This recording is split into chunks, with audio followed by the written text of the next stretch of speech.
Yeah, I mean, I find it easy to be. It's quite nice to be an Indian in the UK because in some ways we get the best of both worlds. We're able to enjoy our culture and do Indians are quite religious, so we have a place of worship where we live. I'm a Sikh, so we have a Sikh temple where we live, and we go and participate. We try and go there regularly to on weekends to participate in the community gathering. And on festivals, it's nice because there's a large enough Indian population in the UK for it to be a celebration. I think Ken Livingstone made, one of our Sikh New Years is actually celebrated in Trafalgar Square every year in the spring.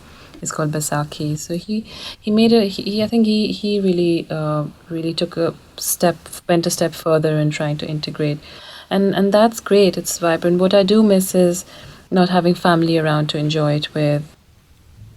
So it gets a bit lonely sometimes. And then in terms of language, it can be a struggle because we are trying to teach our children our language, Hindi or Punjabi, and we find that a struggle because we speak very mixed languages with each other. We speak Hindi, Punjabi, English. We throw in, it's a complete mixed bag. So they're growing up a little bit messed up as well. I try and enforce the rule with them, but they just answer. Well, the younger one is too little, but my older one just answers me back in English, and then I really have to force her to repeat it, and then she repeats it in a totally British accent, and that's no offense, but that really does upset me.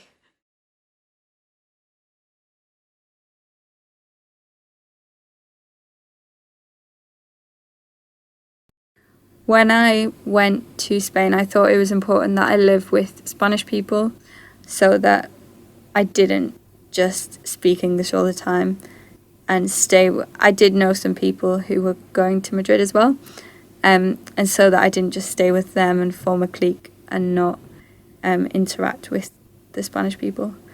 So I lived with two Spanish girls, which was daunting at first, but we got on really well, and in the beginning they used to speak really slowly and loud to make sure I would understand, and I often felt like a bit of an idiot. But soon they realised that I could understand, even though sometimes I might not know what to say in response. I could always understand what they were saying. I think the most difficult thing when I first arrived in Spain was I found a house really quickly, but it was really hard to sort out the contract. I didn't understand the contract at all because it was all legal terms and really formal language. So that was really difficult. And my landlady was about 85 years old. So she didn't speak any English. She didn't really understand why I couldn't understand what I was reading. And that was quite difficult. But I think those are the kinds of challenges you face when you move to a new country, and they're things that you don't think of before you go, but you have to get through them when you're over there. Obviously, the objective of your year abroad is to live in the country where they speak the language you're learning, embrace the culture, just talk to locals and learn as many colloquial phrases and things that people really say instead of just things that you learn from textbooks and from your classes at university.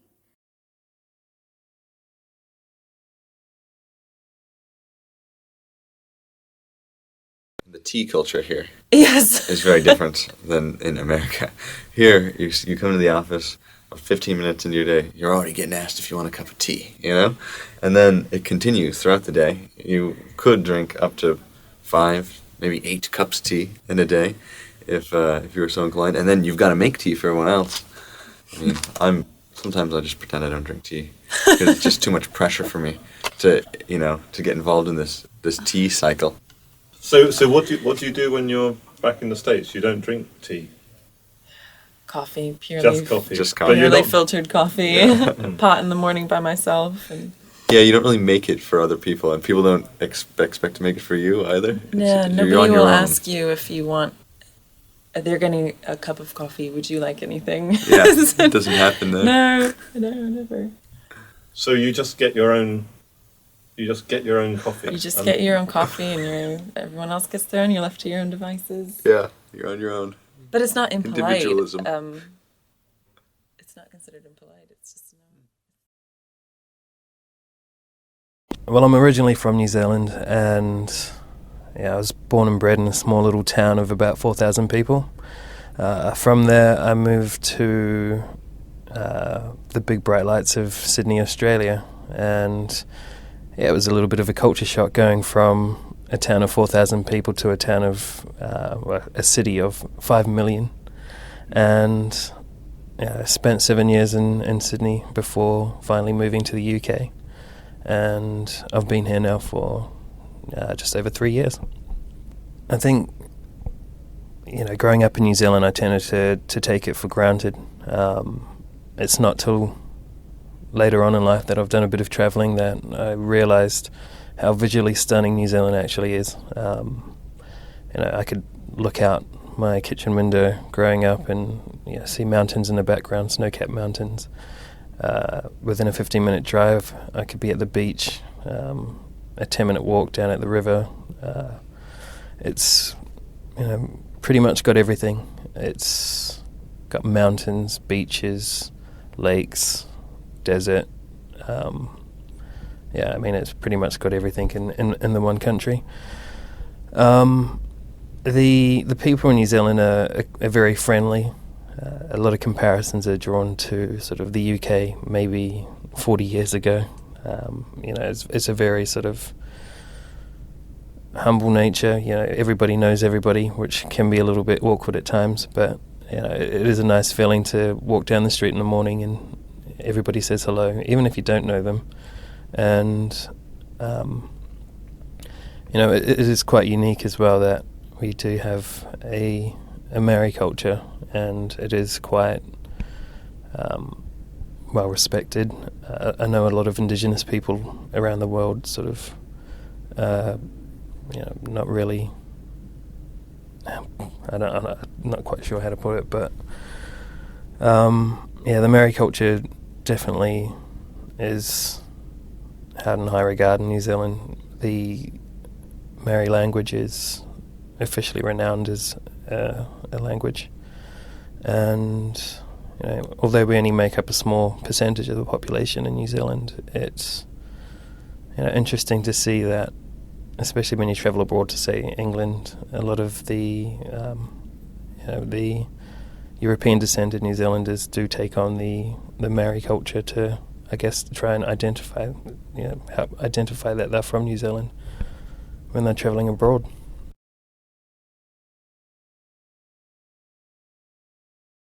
The top 6 attractions, in the Cape Town area. Those top 6 would include your Cape Point, which is a little bit in the south, and then you also have, for example, your Kirstenbosch Botanical Gardens, the V&A Waterfront, the Constantia Winelands, Table Mountain Aerial Cableway, as well as also Robben Island. Okay, so those would be the top attractions in Cape Town. The other ones that I can also add, which we don't get, which doesn't get as many inquiries, or which are not as popular, would be, for example, also the Castle of Good Hope, which is the oldest building in Cape Town, as well as also the South African Museum. So those would be some of the must-see attractions that I would recommend you to see when you do come into Cape Town. Okay, they sound interesting. Mm-hmm. It does also depend on what your preferences are, Celia. For example, if you are somebody who's more into culture and heritage, as well as also maybe into, outdoor activities. Probably a bit of both, probably a mix from my point of view. Robben Island, do you have to take a boat to that? I think I've heard, I think that some of my friends have mentioned this trip before and said it was amazing. Yes, it absolutely is, Celia. It's one of our top attractions in Cape Town, and it's definitely recommended. With Robben Island, you have to pre-book due to the fact that it's a very, very popular tourist attraction. You have to book in advance. Yes, you have to book in advance. The tour itself is about 3.5 hours. You take a ferry ride to the island and back, as well as also a bus ride on the island.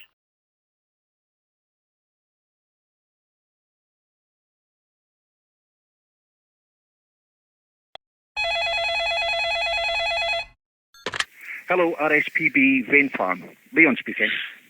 Hi there. I was wondering if you could help me.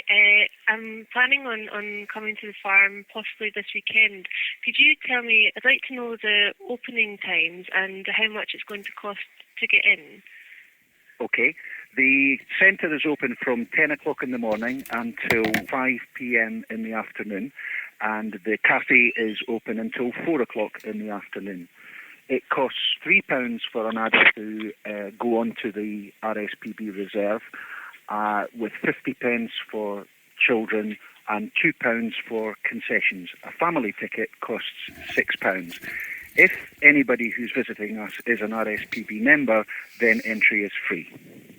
All right, that's great. And so I think my mum is a member. I'm coming with my family. My mum's a member, and we're planning on bringing my grandmother as well.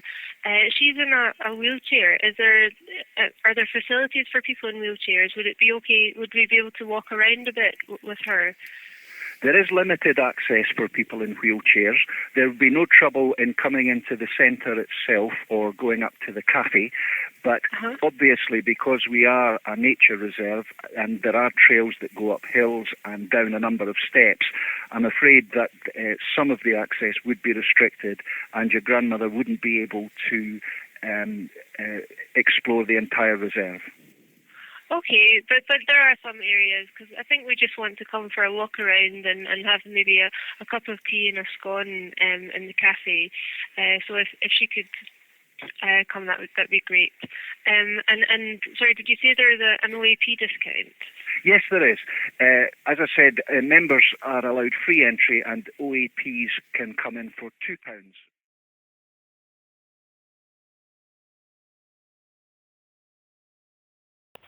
Okay, that sounds great. And then just generally about getting around in the town centre, how easy is it, and what kind of public transport does Cape Town have? Well, coming from the airport, we would recommend that you use the city, it's called the My City bus, and it basically travels from the airport to the civic centre. It runs every 20 minutes. And it's 50 Rand, so that would be your least expensive option. And it's a very nice way of also, like seeing the city as well. Okay, that is for coming from the airport to the city centre. When you're in the city centre, we also have the My City Inner City Loop, and that basically will take you also from the civic centre, going around as far as Long Street Gardens, etc. So that would also be a great option in terms of, getting around to certain attractions within the city centre, as well as also sightseeing, while you're in the city centre. And then so that inner city loop, is that a bus? Yes, it's like a public transport bus, and it also runs every 20 minutes, every 10 minutes during peak hours, etc.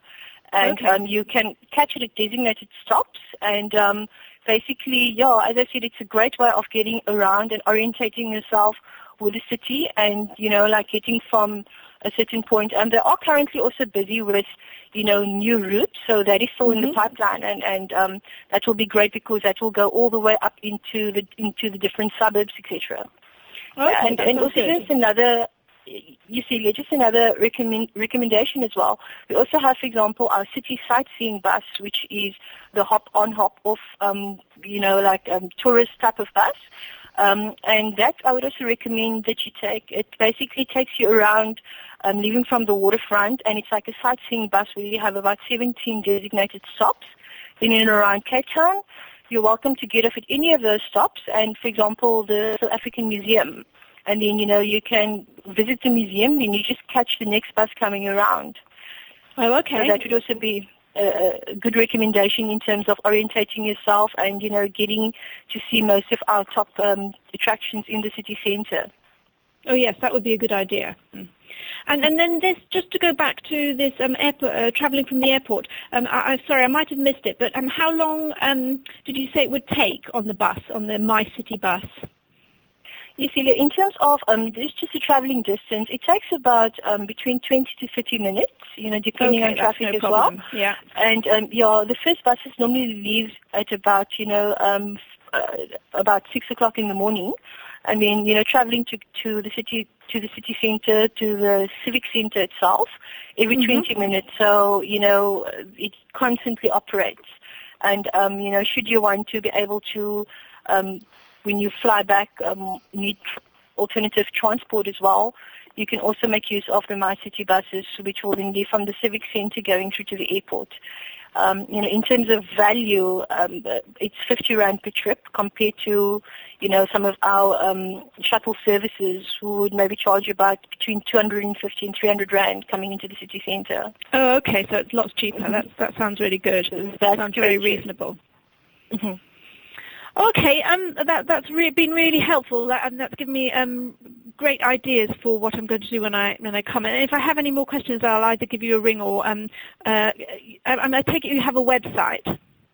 Yes, we do, Celia. Our website is www.capetown.travel.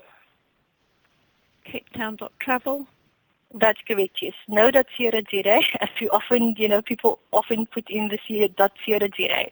And just with our website itself, Celia, it will give you information on accommodation options, on tours and activities, as well as also some of our main attractions, events taking place in Cape Town. So it's a very, very user-friendly, interactive website as well. And great. You're most welcome to have a look on there for, any other information pertaining to Cape Town. Sure, that sounds really that is really helpful.